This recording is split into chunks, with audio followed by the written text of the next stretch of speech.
દેશની આઝાદી કોઈ સામાન્ય ઘટના ન હતી, પણ તે સદીઓની ગુલામી સામે લાખો વીરોના લોહીથી લખાયેલી મહાન ક્રાંતિ હતી. તારીખ 15 ઓગસ્ટ 1947ની ઐતિહાસિક મધ્યરાત્રિએ જ્યારે ભારતનો ત્રિરંગો લહેરાયો ત્યારે ગુલામીની જંજીરો હંમેશા માટે તૂટી ગઈ હતી. આજે આઝાદીના અમૃતકાળમાં પણ આપણે શહીદોના બલિદાનોને યાદ કરીએ છીએ. આપણા કર્તવ્યો દ્વારા આ નવા ભારતને વિશ્વગુરુ બનાવવાનો સંકલ્પ કરીએ. જોઈએ આઝાદીની સફર ખાસ અહેવાલમાં.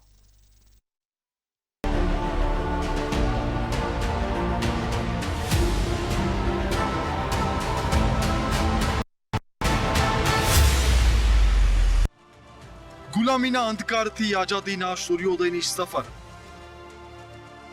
સોનાની ચિડિયા સમાન ભારતનું લૂંટાયેલું અતીત. 1857ના સંગ્રામથી જાગી ઉઠેલું નવું ભારત. 15 ઓગસ્ટ 1947ની એ ઐતિહાસિક મધ્યરાત્રિ. ભાગલાની વેદના વચ્ચે આઝાદીના સ્વપ્નો સાકાર. આઝાદી પછી ભારતે ઉદ્યોગોમાં કર્યું અદ્ભુત સર્જન. ઓઇલ, સ્ટીલ અને ફાર્મા ક્ષેત્રે ભવ્ય વિકાસ. આધુનિક ટેકનોલોજી અને નવા યુગનું નવું ભારત. આજનો યુવા વર્ગ દેશ માટે સમર્પિત.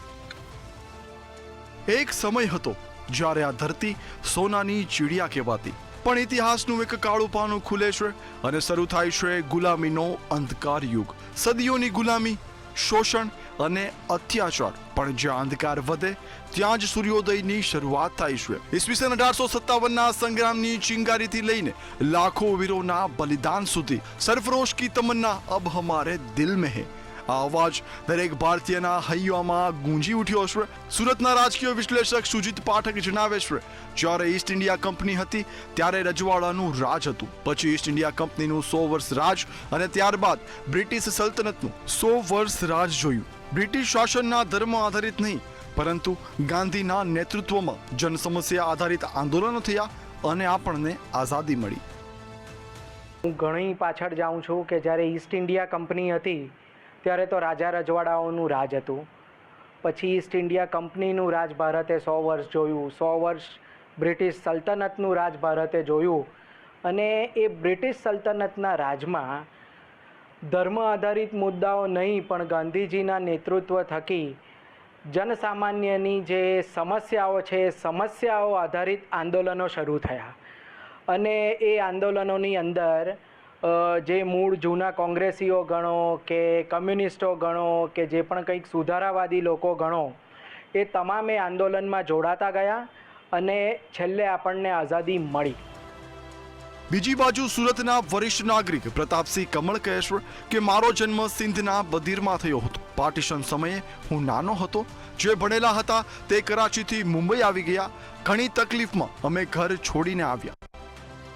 मुझे पार्टीशन के टाइम पर मैं छोटा था, लेकिन वहाँ के हालात जो हैं उनके बारे में मुझे अच्छी हल्की सी जानकारी थी. बाद में पढ़ने पर मैंने वहाँ के हालात के बारे में और लोगों से भी काफ़ी कुछ सुना है. बहुत तकलीफ़ में वहाँ से हम आए थे. कई लोग जो है जो पढ़े लिखे थे वो तो कराची से सीधे बम्बई आ गए, लेकिन जो गाँव के लोग थे उन्होंने सोचा हम जा रहे हैं और फिर वापस आ जाएंगे, इसलिए अपना घर बार मिल्कियत सब छोड़ करके यहाँ आ गए. यहाँ आने के बाद सिंधियों को बहुत तकलीफ़ देखनी पड़ी. તો સુરતથી અતુલ પાઠકનું કહેવું છે કે આઝાદી પહેલા કોઈ લોકશાહી જેવું હતું નહીં અને અંગ્રેજોનું શાસન હતું. તે વખતે કોઈ ચૂંટણી ન હતી અને સત્તા ભોગવવાનો સંપૂર્ણ અધિકાર અંગ્રેજોનો રહેતો. આઝાદી પહેલાં લોકશાહી જેવું કોઈ નામ નિશાન નહોતું અને અંગ્રેજોનું શાસન હતું. તે વખતે કોઈ ચૂંટણી કે સત્તા ભોગવવાનો સંપૂર્ણ અધિકાર અંગ્રેજોનો રહેતો હતો. વડોદરાથી કુસુમબેન પાગે જણાવે છે કે આઝાદી પહેલા ઘણી વિકટ પરિસ્થિતિ હતી. જ્યારે અમે નાના હતા ત્યારે શાળાએ ચાલીને જતા. રસ્તાઓ ઉબડ ખાબડ હતા. શાળામાં શિક્ષકો અને વિદ્યાર્થી વચ્ચે ભેદ રાખવામાં આવતો હતો. દેશ સ્વતંત્ર થતા પહેલા ઘણી વિકટ પરિસ્થિતિ હતી. જ્યારે અમે નાના હતા ત્યારે અમે સ્કૂલે ચાલીને જતા હતા. રસ્તાઓ આબડખોડ ખડ હતા. જવા માટે વ્યવસ્થિત હતી નહીં. શાળાઓમાં પણ શિક્ષકોને અને વિદ્યાર્થીઓ માટે ભેદ રાખવામાં આવતો. અમે સંતાઈને કેટલીક વખત સ્કૂલમાં જ ભણતા. આઝાદી દરમિયાનની પરિસ્થિતિ વિશે વ્યાપારી જયપ્રકાશ ખિલનાની જણાવે છે કે અમારા પૂર્વજો પાકિસ્તાનથી અહીં આવ્યા હતા, ત્યારે બધી પ્રસિદ્ધિ હતી. પછી અમે અહીં આવી ગયા. સરકારે અમને રહેવા માટે સરકારી ક્વાર્ટર આપ્યા હતા. અહીં લોકોનો પણ સાથ મળ્યો છે. અમારા પૂર્વજોમાં અમારા દાદા ત્યાંથી પાકિસ્તાનથી આવ્યા હતા, ત્યારે તો ત્યાં બળદગાડાની બધું પરિસ્થિતિ હતી. પછી આપણે ત્યાંથી પાકિસ્તાનથી અહીંયા ઇન્ડિયામાં આવીને પોતે પ્રગતિ કરી છે. ગવર્મેન્ટે આપણને ત્યારે અમારા દાદાને અને અમારા ફાધરને રહેવા માટે અહીંયા આપણા ગવર્મેન્ટ કોટેજ આપ્યા હતા. પછી અમે લોકોએ બધું છોડીને અમે પોતાના મકાન વસાયા, અહીંયા મહેનત કરીને આગળ આવ્યા છે. એમાં આપણને અહીંના લોકોએ પણ બહુ સારો સપોર્ટ આપ્યું છે. તો રાજકોટથી શરણાર્થી લક્ષ્મણ મહેશ્વરી કહે છે કે હું વર્ષ 2008માં અહીં આવ્યો. હું કરાચીમાં રહેતો હતો. એ એરિયામાં નામ લહેરી હતું. એ સમયે લહેરીની હાલત ખરાબ હતી. ગેંગ વોર ચાલતો હતો, સાથે જ ચોરી ડકેટી લૂંટફાટ ચાલતી હતી. એટલે અમે દેશ છોડ્યો. हम 2008 में इधर आए हैं और जिस समय इधर आए थे तो हमारे जहाँ मैं कराची में रहता था उस एरिया का नाम लियारी है. उस वक्त लियारी का हालत बहुत ख़राब थे. वहाँ गैंग वार चल रहा था और इसके अलावा चोरी डकैती लूटमार और भी बहुत सारे रीज़न्स हैं वो मुल्क छोड़ने के. રાજકોટથી અન્ય શરણાર્થી સુનિલ મહેશ્વરી જણાવે છે કે હું 2008માં આવ્યો ત્યારે સરકારને ઘણા પત્રો લખ્યા, પરંતુ સરકાર તરફથી કોઈ જવાબ નહોતો આવતો. વર્ષ 2014 પછી ઘણા બધા ફેરફાર આવ્યા. ત્યારબાદ CAA, પાસપોર્ટમાંથી રિલેક્સેશન, LTV ગ્રાન્ટ થવાનું, ઓનલાઈન LTV જેવા ઘણા ફેરફારો થયા. હું આવ્યો હતો 2008માં. ત્યારે ઘણા બધા પ્રયાસ કર્યા હતા, કોન્ટેક્ટ કર્યા હતા, સરકારને પત્ર વ્યવહાર કર્યા હતા, પણ સરકાર તરફથી કોઈ ત્યારે જવાબ નહોતું આવતું. 2014 પછી જ બહુ સારું થઈ ગયું છે.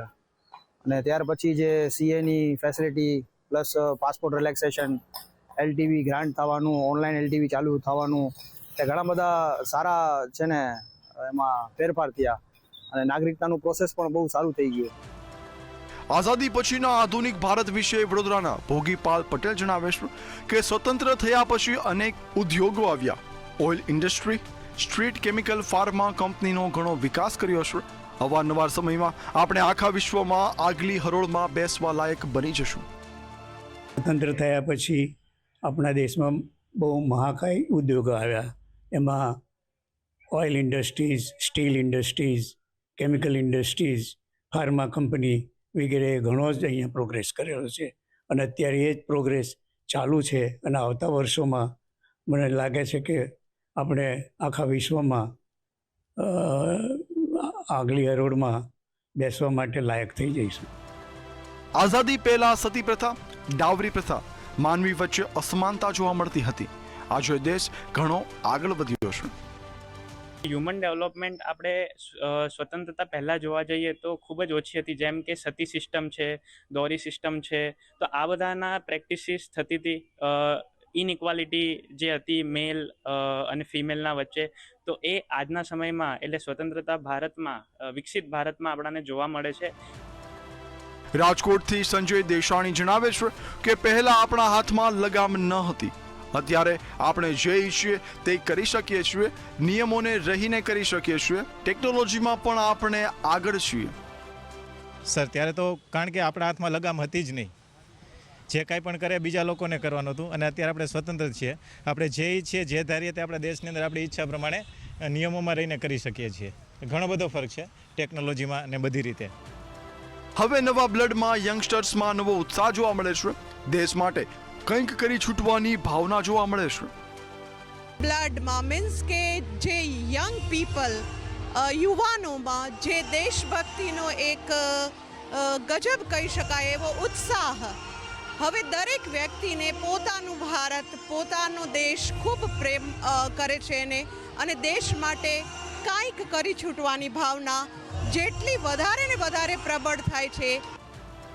આધુનિક ભારત વિશે જેનઝી નિવા દુધરેજિયા કહે છે કે પહેલા આપણી ઉપર ટેક્સ સહિતનો ઘણો બધો ભાર હતો, આજે આપણો આત્મવિશ્વાસ વધ્યો છે.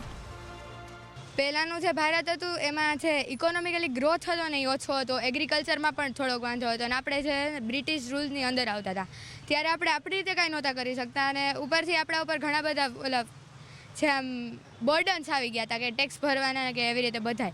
અને અત્યારે આપણે જોઈએ તો આપણે ખુદની ઉપર આમ કોન્ફિડન્ટ છીએ અત્યારે કે આપણી પાસે બધી વસ્તુ છે. જ્યારે યુવા વેદાંશી જાની કહે છે, આઝાદી પહેલા જે ભારત હતું ત્યારે અંગ્રેજો આપણને માણસ માનતા જ ન હતા, આપણો ગુલામ તરીકે ઉપયોગ થતો હતો. પહેલાં જે ભારત હતું એ એકદમ ગુલામી તરીકે હતું કે જે બધા અંગ્રેજો હતા એ એકદમ આપણે માણસ છીએ કે નહીં એ જાણતા જ નહોતા. એ લોકો જ છે જે છે એ લોકો જ છે, આપણને કંઈ માનતા જ નહોતા અને ખાલી ગુલામ તરીકે એ લોકો આપણને યુઝ કરતા હતા. સુરતથી હર્ષિતા થાવરાની જણાવે છે કે આજે અમને અમારા પેરેન્ટ્સ દરેક બાબતમાં ફ્રીડમ આપે છે. આપણે પણ આપણા સમાજને, દેશને આગળ વધારવો જોઈએ. અમે લોકોને હમણાં અમારા પેરેન્ટ્સ આટલું બધું સપોર્ટ કરે છે, બધી બાબતોમાં એ લોકો અમને ફ્રીડમ આપે છે, એટલું કોન્ફિડન્સ આવે છે કે ના અમને જે કરવું હોય એ લોકો અમને ના નથી પાડતા કે ના તમને કરવું હોય તમે કરો. જ્યારે રાજકોટના પાર્થરાજસિંહ ચુડાસમા કહે છે, ભારત દેશની સેવા માટે મારે આર્મીમાં જવું છે અને સેવા કરવી છે.